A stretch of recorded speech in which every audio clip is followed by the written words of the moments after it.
안녕하세요. 재테크는 여호수아처럼 대나리온 김강주입니다. 반갑습니다. 대나리온 김우있습니다. 와. 자, 요즘 부동산 이야기 해보겠습니다. 한국의 집값이 요즘 꿈틀댄다고, 즉 오른다고 이런 기사가 계속 나오잖아요. 제가 현장에서 어떻게 예. 이걸 체감할 수 있는가 하면 예. 연락이 오는 거죠. 연락이. 그러니까 센터장님 지금 이제 집을 저점인데 들었던 이야기로 어떤 걸 금리를 선택해야 되는지 예. 이 아파트를 사도 되는지 그 질문이 작년에는 없다가 여름 이후에 지금 아하. 7월부터 많아지고 있고 실제로 한 두 분 정도는 매입을 했습니다. 맞아요. 네, 근데 이제 예. 지방이라 뭐 대출 없이 뭐 이렇게 했는데 싸니까. 네. 최근 보면 우리가 트라우마가 좀 있어요. 근데 네. 2020년 네. 이때까지 집값이 그때는 안 올랐잖아요. 그러다가 집값이 팍팍팍 2년 오르면서 만에 뭐 한 3-40% 올랐죠. 그죠. 그러면서 뭐 2배가 됐니, 맞습니다. 지역에 따라서 3배가 맞습니다. 됐니 이러니까 그때 집을 팔았던 사람은 그냥 원통해서 가슴을 치고 고객 중에 있는데 피눈물이 난다는 맞아요. 진짜로. 집을 샀다는 사람들은 하나님께서 어떻게 나한테 이런 그렇죠. 이게 맞습니다. 은혜를 이러면서 네. 또 했고, 근데 그 트라우마가 있는 거죠. 그래서 지금 그때 내가 집을 못 샀는데 그러면서 또 뒤늦게 비싼 집을 엄청난 대출을 얻어서 더 오를 것 같아서 그죠? 네. 2021년 또 연말까지 네. 계속 샀잖아요. 맞습니다. 그런 분들이 지난해 또 엄청스럽게 고통스러웠죠. 금리는 오르고 맞습니다. 대출 이자는 계속 높아지고 내가 저축할 돈은 1도 없고 네. 살기도 바쁘고 근데 집값도 또 팍 떨어졌고 근데 실질적으로 이제 한 30% 정도 떨어지니까 또 네. 이제 꿈틀대는 게 재작년 고점 대비 30% 떨어졌으니까 지금 못 들어가면 예. 이제 영원히 못 들어간다라고 그렇습니다. 부동산 쪽에서 이야기를 하는가 봐요. 그래서 네. 최근 이 통계 자료 보면 30대, 음. 30대의 매수자들이 굉장히 청년과 많아요. 신혼부들이 그럼 그분들이 냉정하게 이야기하면 부모로부터 큰 돈을 물려받은 사람이 아니라면 네. 돈이 없잖아요. 70%가 제 고객 기준으로 예, 물어보서 특히 이제 서울 경기를 알아보는 분들은 70-80%가 대출입니다. 맞아요. 네. 자, 근데 그게 이게 정말 좋은 선택인가? 지금 과거에 우리가 불과 몇 년 전에 그 트라우마 때문에 지금 집값이 오른단다. 이러다가 영영 이제 내 집을 못 사는 것 아니야? 그래서 또 추격 매수. 네, 네. 앞다투어서 내가 돈도 없는데 큰 빚을 얻어서 이렇게 사는 것이 물론 단순하게 보면 물가도 많이 올랐고 원자재 가격도 올랐고 그런 네. 부분이 있어요. 그죠? 맞습니다. 예, 그런 부분은 없지 않아 있는데 그럼에도 불구하고 내가 무리해서 큰 돈을 마치 마음의 그 트라우마 때문에 추격 매수를 하는 것이 맞는가라는 것을 우리가 생각할 필요가 있다고 봐요. 예컨대 한국 경제 지금 좋지 않습니다. 냉정하게 이야기하면. 저번에도 이야기했지만 내년에 IMF가 예. 우리나라 그 경제 성장을 여기는 2%로 봤는데 예. 1%로 낮췄거든요. 그렇죠. 낮췄죠. 한국 경제에 대한 전망 결코 좋지 않습니다. 그래서 한국도 가계부채가 굉장히 악성이잖아요. 폭탄입니다. 네, 예, 맞습니다. 악성이라서 한국의 기준금리를 더 이상 못 올리는 이유가 이게 바로 부동산 터질까 싶어서 맞아. 정부도 못 올리고 있는 거죠. 예, 가계 부채 네, 때문에. 네. 일본이 오랫동안 금리를 못 올리는 이유는 우리하고 다르게 일본은 국가 부채, 정부 부채가 엄청나서 맞습니다.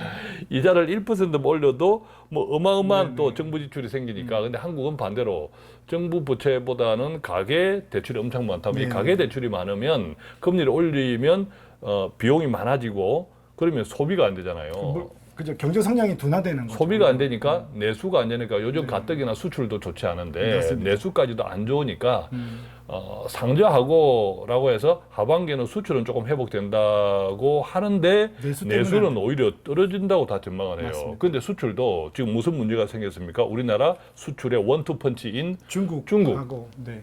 중국이 지금 헝다 부동산뿐만 맞아, 부동산. 아니고 네, 좀다 터지고 있는 거. 중국 부동산이 지금 몇십조 원이 네, 네, 네.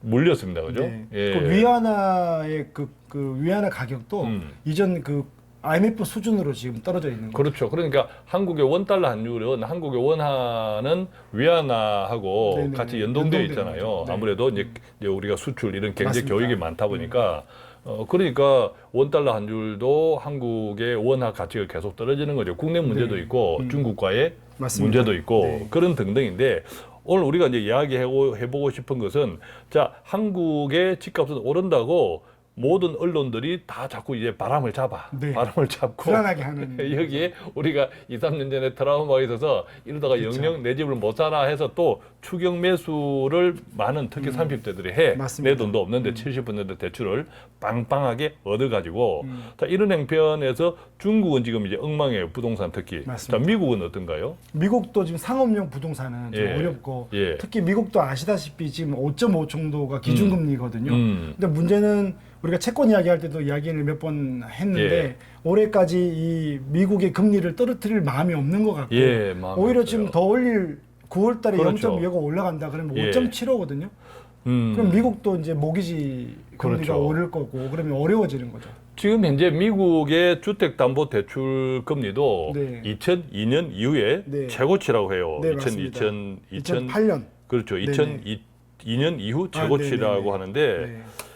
지금 현재 미국의 고정 모기지 금리가 무려 7%. 네. 그죠? 이 작년보다 불과 2%더 오른 거죠. 그렇죠. 작년 같은 기간에는 5.13%였다고 하는데 지금 7.2%니까. 지금 뭐 2% 가까이 네. 올라가지고 네. 뭐 거의 7% 수준인데 이게 네. 7% 수준에서 그치지 않고 더 오르거나 그렇죠. 유지된다는 거죠. 예, 8%대 이야기도 네, 합니다. 네, 네. 근데 미국의 주택담보대출은 조금 특이한 점이 있죠. 네, 우리가 만약에 한국에서 담보대출을 받아서 만약에 우리가 뭐 5억을 받았는데 원리금을 못 갚아서 경매가 들어오면 그 경매하고 나서 나머지 대출 채권은 전부 그렇죠. 그죠 일반인이 다 청구하죠. 낼 거예요. 청구하면 예, 예. 그 은행에서. 채권부가 남아 있는 거잖아요, 은행에서. 근데 이제 미국은 모기지 이렇게 정부가 다 끌어안는 개념으로 하는 거죠. 그러니까 미국은 담보대출 금액 범위 내에서만 네. 집 소유자한테 책임이 있는 거다. 그런 그죠? 거죠. 그거 네. 참 좋다. 네. 그리고 또 미국의 모기지는 우리가 주택담보대출은 우리 한국처럼 변동금리가 없어요. 네, 그죠? 거기는 고증금리로. 고정금리, 장기 네, 대출, 네, 네. 장기 고정금리. 그래서 큰 틀에서 보면 미국의 이 장기 모기지 주택담보대출은 정말 주거 안정에 아까 우리 센터장님 이야기한 맞습니다. 것처럼 주거 안정에 많이 초점이 맞춰져 있는 것 같아요. 국가가 일반 국민들에게 주거 안정을 위한 목적인 거고 부채도 뭐 전부 다 떠한다 그렇습니다. 책임지라는 건 아닌 거죠. 자, 그 같은 미국도 지금 주택담보대출 금리가 7% 뭐 8%대까지 예상하고 이게 네, 엄청나거든요. 그러다 네. 보니까 주택 거래가 잘 안 돼요. 왜냐하면 과거에 싼 금리로 주택 대출을 받은 사람들은 네. 쉽게 안 팔려고 그래요. 그렇죠. 이게 고정금리니까. 그렇죠. 고정금리니까 내가 싸게 내고 있거든. 그러니까 잘 안 팔려고 그래. 네. 그리고 지금 또 신규로 주택을 살려고 하는 사람들도 네. 지금 금리가 높으니까 지금 기다리고 있는 거죠. 예, 기다리고 있는 거죠. 안 살려고 하는 거죠. 네. 그래서 미국의 주택 시장도 오히려 결코 만만치 않습니다. 네, 맞습니다. 자, 중국도 아까 이야기했죠. 그럼 우리 한국으로 보면 사실 미국과 중국이 전 세계 경제의 원투펀치잖아요. 네. 지금 현실적으로. 자, 그런 나라의 지금 주택 경기가 좋지 않아. 네. 근데 한국의 국내 경제도 좋지 않고 하는데 한국만 독야청청하면서 아무리 그때 원자재 가격이 올랐다 하더라도 네. 계속 뭐 과거 한 2, 3년 전만큼 그렇게 계속 치솟을까? 아무도 모르긴 그렇죠. 하지만 진짜 우리에게 트라우마가 맞아요. 있긴 한 것 예, 같아요. 예. 저도 상담하다 보면 예. 그 트라우마를 이야기할 때 이게 부정할 수가 없는 거예요. 맞아요. 사실. 그래서 알 수는 없지만 이것을 우리가 좀 길게 생각할 필요는 있다고 봐요. 네. 그러니까 단기적인 뭐 주택도 그렇고 주식도 그렇고 채권도 그렇고 모든 투자 상품은 단기적인 이 가격은 여러 가지 요소가 다 어우러지면서 결정을 하지만 단기적으로는 장기적으로 보면 결국은 경제 그죠? 예, 경제에 수렴된다고 회복되는 보거든요. 건데 근데 재밌는 게 우리가 주식이나 채권은 우리가 예측 안 되고 내년까지 어려우니 뭘 하자고 하는가 하면 매달 넣어보자. 예. 그래서 좀 기다려보자라고 했는데 집을 그렇게 살 수는 없죠. 그렇죠. 그래서 뭐 우선은 우리가 한 두 가지 제안 정도를 네. 이제 드리면 좋겠어요. 네. 제 생각에는 첫 번째는 아무리 마음이 조급하더라도 네. 너무 무리하게 추가 매수로 그죠? 들어가지 너무 말자. 무리하게 온통 대출을 다 받, 지금 대출 금리도 비싼데 네. 온통 대출을 다 일으켜서 추격 매수하는 것은 좀 조심해야 할 그렇죠. 필요가 있다. 그것을 하면 다른 모든 것은 다 포기해야 돼요. 다 그걸 각오하고 상담을 하더라고요. 그렇죠. 그래서 지금 누리는 거, 예. 그럼 지금 뭐 이렇게 다른 사람들을 먹이고 후원하는 거 이런 거 다 없고 원리금이 2, 300 맞아요. 가니까. 근데 과거 한 2, 3년 전에 한국 경제와 지금의 한국 경제는 정말 제가 생각할 때 해가 다르게 달라요. 좀 체력이 엄청 떨어져 있습니다. 해가 다르게, 네. 해가 다르게 다릅니다. 자, 그런 입장에서는 조금 길게 바라볼 필요가 있다. 자, 네. 그런 점을 첫 번째로 좀 자, 그럼, 말씀드리고 싶고. 두 번째는 두 번째는 예컨대 결과적으로 이제 집에 내가 들어가 있는 돈도 하나의 자산이잖아요. 그렇죠. 자, 그런데 내 집이 정말 지금 비싸게 시장에서 거래되고 있어. 자, 이런 행편이라면 재산을 많이 떨어졌다가 오히려 조금 적극적인 자산 리모델링을 하는 기회로 삼는 것은 어떨까? 그러면 적절할 때 그 매도하는 걸 이야기해요. 그렇습니다. 그러니까 시니어 분들 가운데서도 한 60세 이상 은퇴자분들도 집만 하나 달랑 있는 분들이 있잖아요. 그렇죠. 금융자산 없이. 네. 근데 그게 굉장히 불안하거든, 노후에는.